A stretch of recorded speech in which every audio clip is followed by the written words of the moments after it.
في النهاية كل اللي قلناه ده ملوش اي لازمة لو عقليتك مش متظبطة. لازم تكون ريدي انها تتعامل مع الاعتراضات. في 4 نقط هيساعدوك ان عقليتك تكون ريدي للتعامل مع الاعتراضات. النقطة الاولى، الاعتراضات اشارة للي قدامك عايز يشتري. افتكر دايما ان العميل لو بيعترض ده معناه ان هو مهتم، لو مش مهتم مش هيعترض، هيسمعك ويسكت. 2، التدريب التدريب التدريب.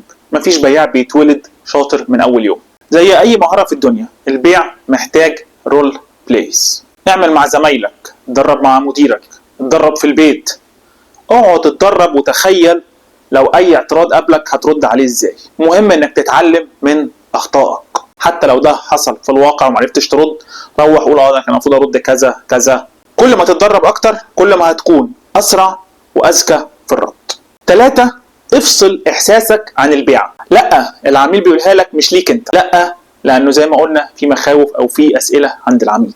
انت بتبيع منتج او خدمه مش بتبيع نفسك. اخر حاجه خليك واثق وايجابي. ثقتك في المنتج بتاعك بتوصل للعميل. لازم تكون فاهم المنتج بتاعك كويس جدا ونازل وانت بتكلم العميل فاهم المنتج او الخدمه اللي بتقدمها صح. الخلاصه كلمه لا مش نهايه الطريق، دي مجرد محطه بنقف عندها عشان نفهم اكتر ونعرف العميل اللي قدامنا ونعرف نكمل معاه صح. والاهم انك تغير عقليتك، انك تشوف لا انها فرصه للنجاح.